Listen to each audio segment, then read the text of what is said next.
Good afternoon. Good afternoon. We're sort of sprinkled throughout the room, so we will do our best here. Good afternoon. I'm Leah Farrell, Lisa Schultz, and Chris Cortito. We are from North Harris English Department.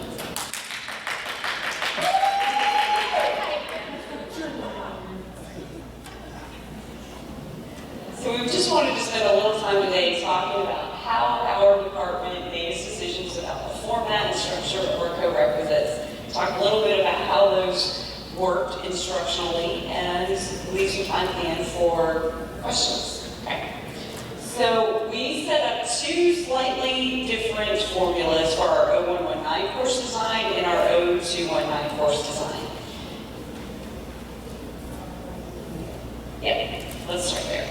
So in our 1301-0119, we have a total of 17 students, all of whom have passed either one or the other of the TSI tests, either reading or writing.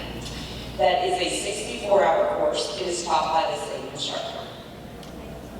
Our 1301-0219 course is slightly different. This is the class for students who failed both the reading and writing portion of the TSI and so need additional assistance. Again, the same instructor teaches both portions of these courses. In the 1301 portion of the course, we have 10 students who are college ready. The NCBO students have about 7, and we merge them together into a single course so that the college ready and the NCBO students are in the 1301 course together. And then after that course dismisses, the NCBO students stay for an additional hour of support.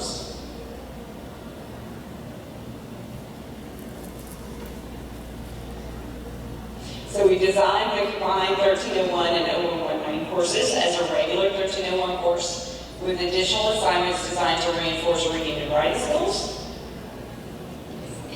Is it Chris? I'll let Chris. Thank you, Leah. I have been teaching the English 1301 and English 0119 combination for a semester and 3 quarters now, something to that effect.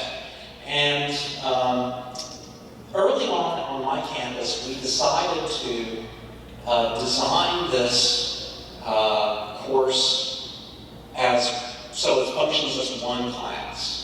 So technically it is 2 classes in the computer system. But when I meet with my students, we basically just function as one seamless course. The NCBO English 0119 is scheduled right after the English 1301 course. And at the beginning of the semester, I told my students that we're not going to have this dramatic break in between the 2 courses. We're just going to treat it like it's one class. There's never a point in the class when I stop and tell them we're moving into the 0119 portion. So sometimes we will do activities that I would label as activities that fit the LNL portion of the course at the beginning. Sometimes those activities might happen in the middle of the class and sometimes at the end. But early on in my department at the North Harris campus, we decided to run these courses this way, that it was the most practical approach, and so far we've found it to be pretty successful. The kinds of activities that I give these students that perhaps I would not give students in a regular English 1301 might include activities focused on reading comprehension. We spend much more time in class discussing articles or chapters that students were assigned to read than what I might spend in a typical English 1301 class. And I have, this semester in particular, I've tried to consciously model good reading practices in class, where I actually will project on the screen my copy of the textbook we're using and annotate pages to show students what that might look like. Then I invite them to annotate a section of the reading. And activities like that are often not even for a grade, but it's just sort of a natural part of what we do in class.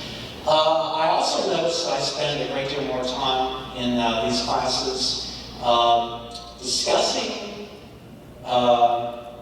sentence structure, and that might make some English instructors a little uncomfortable because it's not a popular thing to cover grammar in a formal way in writing classes. However, I've always believed that that was extremely helpful, and I do my best to use the students' own writing with activities like that. But we do focus more class time on various lessons of that nature in these courses than I remember covering in a traditional English 1301.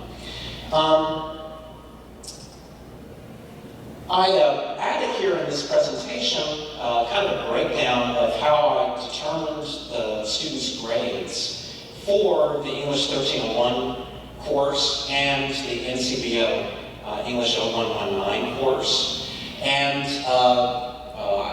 when Lisa does her portion of the presentation, she's probably going to say similar things, but I wanted the assignments that help determine the English 0119 grade to connect directly with work that the students are doing for their English 1301 grade.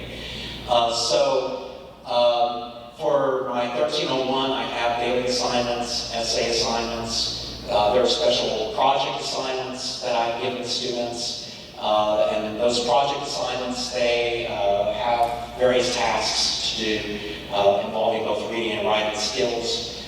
And there are exams that I give the students. For their English 0119 grade, what I decided to do was to take those project assignments that I gave those students and use the average of those assignments to determine their 0119 grade.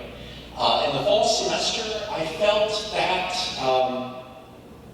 might have resulted in slight inflation of grades for their English 0119 grade compared to their 1301 grade. I felt the theory was it was okay because in those project assignments they are using both reading and writing skills. So this spring semester I changed this a bit, and for their English 0119 grade, I'm going to use their average of their exams for their 0119 grade, and I'm curious to see how the results might be slightly different. But this, I think, highlights that we have really worked hard in a conscious way to have the coursework for the 0119 section to connect directly with work that they are doing in the English 1301 course.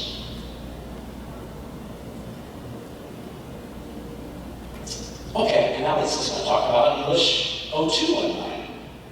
We seem so surprised by our own slides.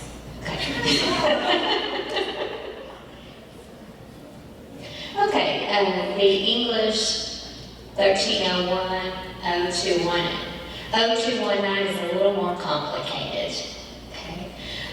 To reiterate what Leah said at the beginning, we have our students that place into 0219 integrated into English 1301 courses with students that have placed college ready.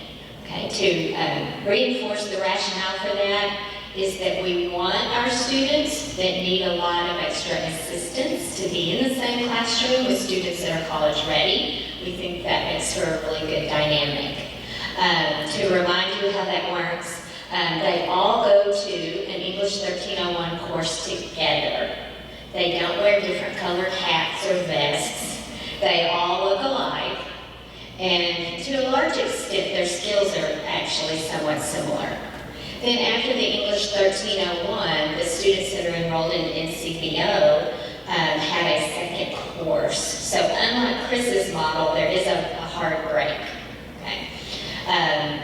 I do invite students that are enrolled in the 1301 to stay if they want to stay. Very few take me up on that. Okay, so the topics, and again, just to make sure that you understand our model, the instructor for the 1301 teaches her own students in the O219. Okay, we don't have a different instructor that comes in to do the O219. Okay, the topics and the assignments are tied to the English 1301 courses, to the assignments, but they do include some additional components. Okay, so an example of that would be that in the NCBO, all of the students complete a grammar log, a correction log on their papers, whereas in my regular 1301s, it's an option. Okay, it's a requirement in the 0219. For example, in 1301, all of the students are assigned a reading, and of course they all do that. In the NCBO, we will actually take that a step further, and they'll do some guided reading activities that go along with the 1301 readings. Okay, so it's an extension of the course, but it gives me an opportunity to work with students specifically on the skills as they're tied to the 1301 course. The 1301 course schedule drives what happens in the NCBO to a large extent. One of my concerns, though, is that in my English 1301 course, I do a lot of ethnography, and we do some reading, but we don't do the variety of reading types that I did when I taught 0309 as a standalone course. So I had to really think about that. I tweaked my 1301 course to make sure that I had a greater variety of readings. And if you look at the schedule that Angela distributed, you'll see that there is a little bit more focus in the NCBO on reading processes and strategies, because I feel like that it was the component from the old 0309 course that was the most at risk of disappearing if I didn't do something more intentional with it. You may recall that Leah talked about class size at the very beginning of the presentation. So the pull-out group, I have 7 students in the pull-out group that stay with the NCBO. Talk about feeling like they need to be successful. You don't want to lose any when you have 7. You're sitting in their room by yourself. Okay, I do though feel kind of strongly that we have to make sure we're still meeting the outcomes, because we aren't just preparing students to pass 1301. We're preparing students to pass history and sociology and biology. So we need to make sure that they have all of the reading and writing skills that those courses require, not just specific skills that maybe a specific course like 1301 requires. So we do have a couple of independent assessments that fit into the NCBO portion. One of the assessments that I created was a reading portfolio. I didn't know if y'all would want that or not. Do you? Okay. I never know if people are going to want my stuff, so. Anyway, can I have one? Yes, ma'am. This line is just awful. Okay. And I almost wrote this for myself. When you look at it, you'll see what I mean. It's like I want to make sure, because one of the flows in the reading component of the 0219 is that students read a variety of texts. Okay, and I didn't want that to get lost. So there at the very top, I list the kinds of texts that the reading portfolio will include. And some of these texts are readings that were assigned to the whole class, and other of the texts are readings the student has selected as part of their research project. Okay, so again, I hope you can see how that just fits right into 1301. They're doing a research project. They have to use a certain number of scholarly sources. They're going to select one of those sources for their reading portfolio. Then for each of these 4 different types of assignments, I have an assignment sheet for them that gives them specific of the different strategies, but using the same format. So I have to credit Angela again. This is her thing. Every single sheet has preparing to read strategies, reading actively strategies, and organizing to learn strategies. The sheet is blank, and we fill them out together. Okay? And we talk about, with this kind of writing, you would need to do this kind of preparation. But this kind of writing, you have a different kind of preparation. So we look at how the variety of text purposes and audiences change the strategies that we approach.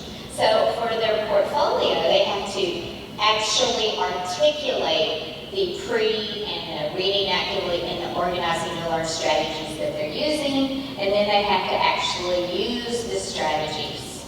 And then all of that becomes part of their portfolio. So there are 4 different reading selections that they've selected become 4 different packets within that portfolio. And then the in-class component is that they have to explain how to be a pro reader using these pro reading strategies. And of course that requires that they write. Okay, that was my attempt to make sure that we did something with reading. Yes, sir. So, how are they assessed? Rubric, or are you assessing that actual writing? Yes, I use a rubric. And yeah, I didn't bring it, but if you want it, I'll send it to you. Yes. And this, again, this is just a teacher-developed one. Okay. The other component is actually our department assessment that Chris put together. And this is kind of part of the SLOW project, too. We wanted to make sure we were assessing the things we were supposed to assess. So that was the second piece. And again, that assessment, I should have brought it, is really good. We were all like bowing down before Chris because it was so on point. It requires students to read a passage and respond to the passage. So in one instrument, it allows us to assess a number of different reading and writing. And it was beautifully designed, Chris. Oh, he's not paying attention. It was, it was beautifully designed. And it was not something I was expecting. And then when it came through, I was like, this is what I needed. And so it's really great. Okay. Oh, well, look at us. We just don't even know how on point we are today. Okay. So for those of you that are concerned, and I've heard some concerns about these courses that integrate the NCBO into the 1301, there's been some concerns about, well, is there enough time to go over all of the different learning outcomes? We have at least put in an assessment measure to make sure we can demonstrate whether or not we're still doing all of the SLOWs. Obviously, when you connect it with the same teacher, you can get some synergies. So I'm teaching some things in 1301 that overlap with some of the SLOWs. But these assessment instruments make sure that we're still doing due diligence with all of the different outcomes. Oh, Chris, you're going to do that now. You just shut me down. Look at you.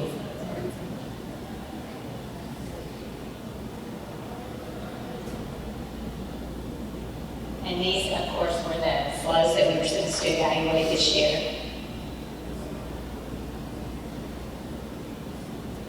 Bring up the reading. And the reading was leveled perfectly for our students. And I'm going to point out in a minute, we feel it's important that students have the option to pass the NCBO, even if they don't pass the 1301. because that would mean that they would be able to take a regularly 1301 going forward. So if they do master the outcomes for the NCBO, they will have to retake 1301 if they fail that, but they will not have to retake the NCBO. I'll explain that. It'll make this make more sense when I explain how I do the grade.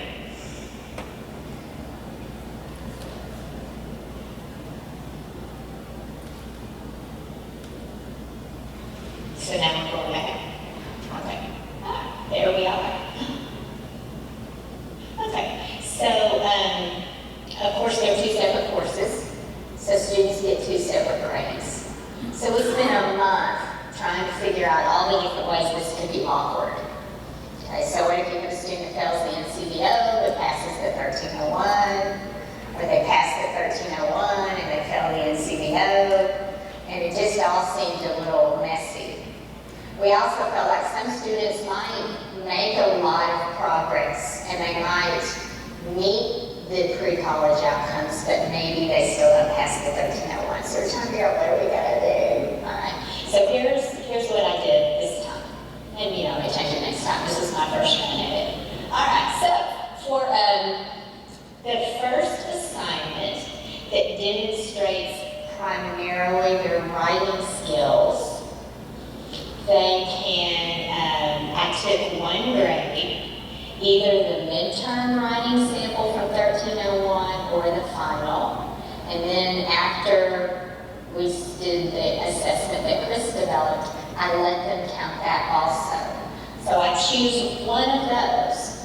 Okay, so what this does essentially is it gives them 3 options for being able to demonstrate that they can write a college-ready essay. They don't have to do it all 3 times, but if by the end of the semester, they can write a college-ready essay, then that's what our goal was for the NCBO, and that's the grade that goes into that spot. So maybe you have a student at the beginning of the semester that's struggling and cannot write an in-class paper.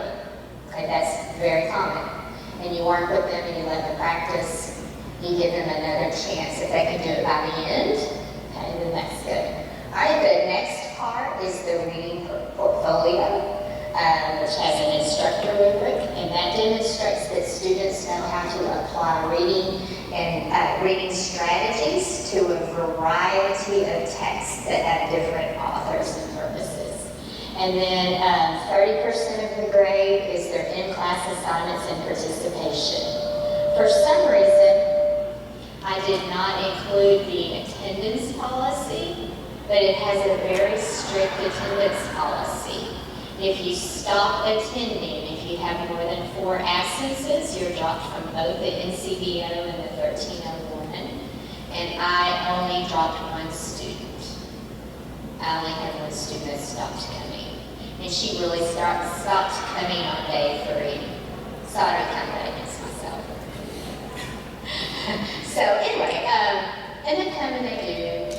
Because it's so clearly helpful and tied to what they're doing in 1301, I didn't have any problems with students not participating and not doing the activities that they were supposed to do. Okay. Again, I just want to emphasize that if a student does write an essay that is college ready, they complete a portfolio successfully and are able to discuss and apply different strategies to different readings, and they participated, then they pass the NCBO portion. The 1301, they're graded just like any other student. And I didn't bring in all my 1301 stuff, that's very closely tied.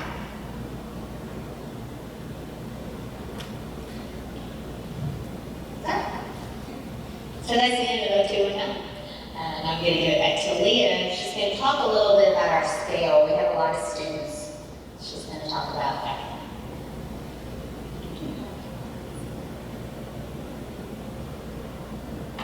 Okay, so as we traveled around and were discussing with colleagues from across the system how we did this, one of the questions that I got asked often was how many of each thing did we need to offer? So this is just some scheduling information. In the fall, we offered 21 sections of 1301, 0119, and in spring that went down to 14. For the O219 in fall, we had 10 sections. In spring, that went down to 4. We still kept a few O309s. In the fall, we had 6 sections. In the spring, we did still offer 2 sections of O309. Those were primarily late start courses because we were of the opinion that a student who showed up the day before class started might not do well in an O2119. So we built in some backups for those students so they can go into those traditional O309. With those numbers on just our main campus, if you exclude the centers, on our main campuses, that meant we had 84% of our eligible students enrolled in a co-rec in the fall, and we're up to 90% of eligible students this semester. So we feel like we're fully scaled. So we have worked through the logistical problems related to this approach, but we're on the other end of that, having pretty much gotten to our 100% mark.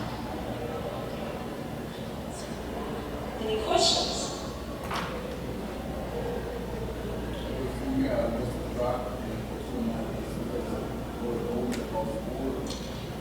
Yes, the question was why were our spring total numbers lower, and yes, it was because of a drop in enrollment from spring to fall, or fall to spring, which was fairly common on our campus. We normally experience a slightly lower enrollment in the spring.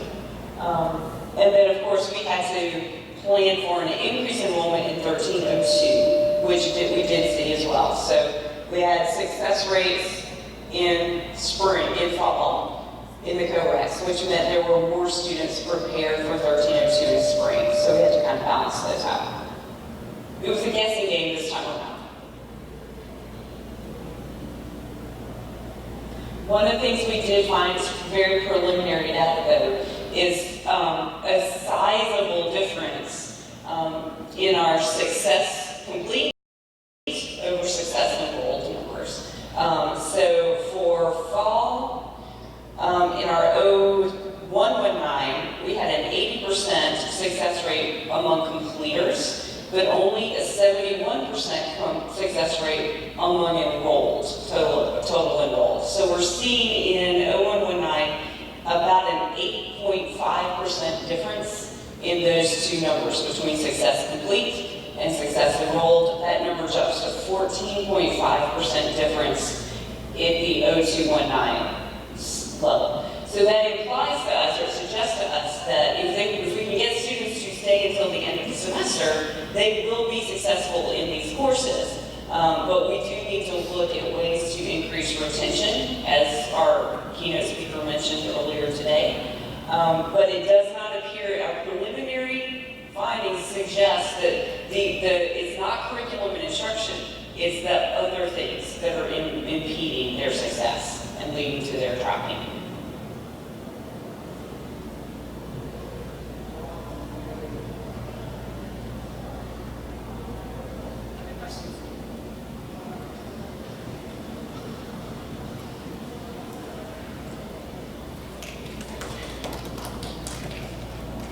Thank you all very much. Yeah.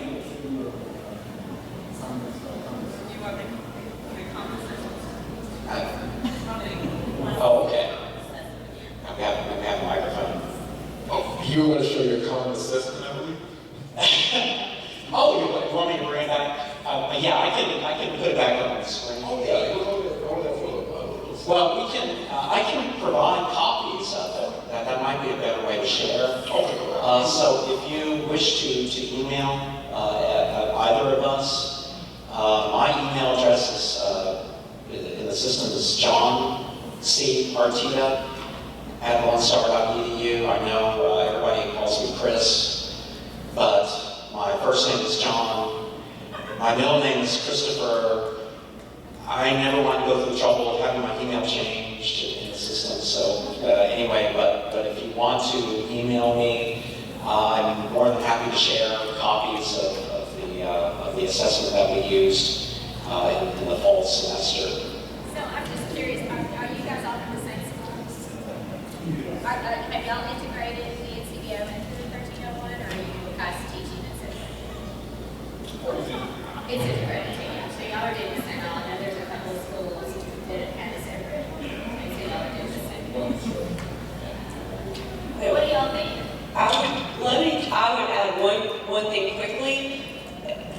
One of the benefits of the common assessment that Chris is going to share with you is that it has helped and will continue to be a way to help align our co-recs with regular credit level 1301, so that we're ensuring that regardless of which kind of 1301 students are taking, they're all equally well prepared for the next course of the sequence for 1302. So we have used some of these curriculum materials, not just in the courses, but as ways to engage in a broader conversation in our department about that alignment.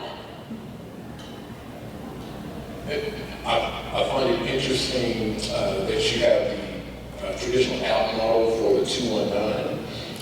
One of the reasons why I never did the out model at specifically BP is because logistically I didn't think that we would be able to, at this point now, meet our numbers, right? But I like that idea, right? I'm glad to see that it's been successful. So I'm actually kind of shocked me that you have 90% of the what you measure quota. So that's pretty cool. I think that incorporate BNCBO as a subgroup of the larger 1301 is one of the most important pieces of law, because they learn from the other students. They see what they're trying to do. And Linda did say it has taken a lot of work on her end, but from the faculty end, it would be. I'm like, I got my classes. Apparently she monitors them. We did have a long conversation inside of our department about which approach to this was the most pedagogically sound.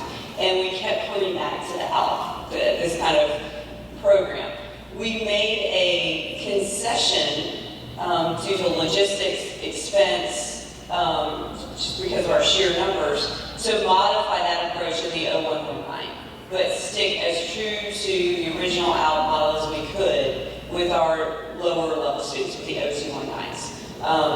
And I think that's worked out okay. The early feedback from faculty is that those 0119s seem to be meeting student needs. Our numbers show that they're successful. But you're right, it is logistically difficult. But so if I had to offer any advice, I would say this. It will be logistically difficult no matter how many of them you offer, so you might as well just go for broke. Do them all. And we have the support of our dean and our vice president for working with those courses. And that's very important. Because the total, I know we gave a lot of numbers, but the total number in the actual 1301 course is 17. And then, of course, the out is 7 of those 17. And that does cost money. It is an expensive model. And we think the success is largely due to the course sizes in addition to the instruction. So you said you counted 17. 17. Yeah. So the open,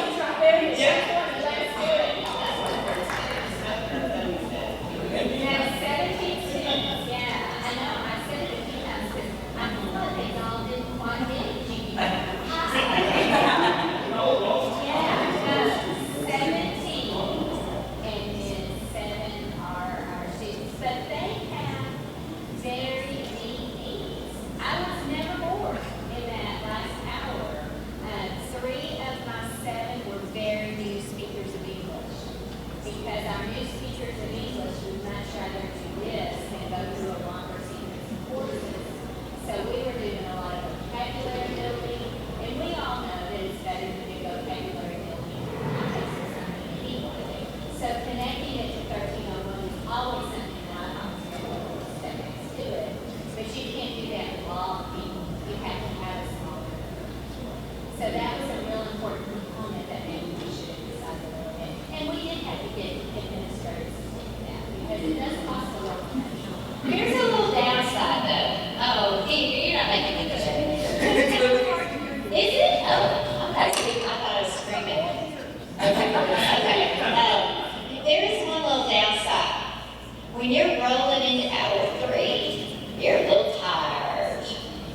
And for all of you that use a workshop approach in reading or writing, you know it's real easy to kind of get tired. People are doing stuff, and it's very hard to maintain that energy. We've even played around a little bit. Now, we told Leah we wouldn't ask you to change your schedule for at least 1 year.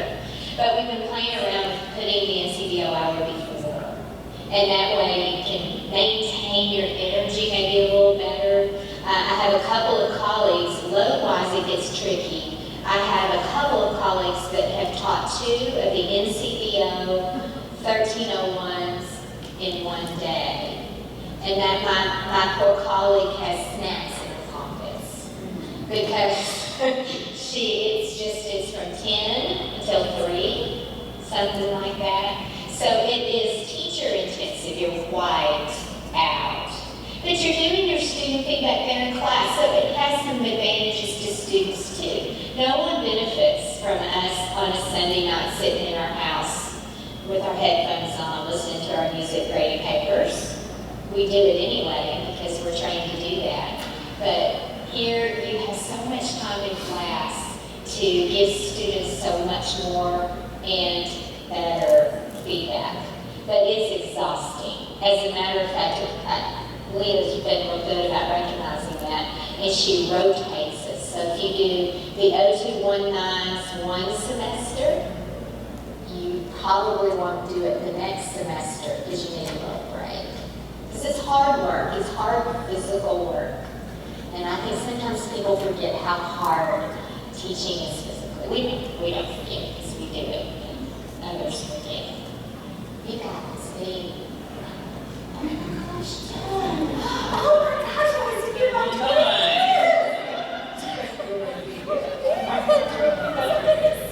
We're still around. Go us. It's been 20 years.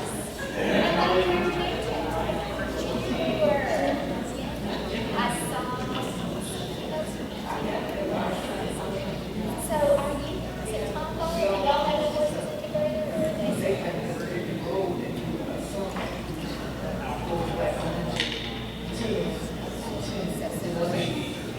At that same time, like close. That's where you confuse.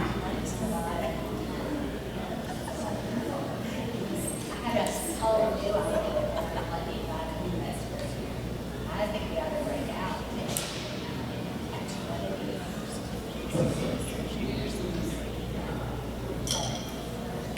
So we're going to officially end. I think.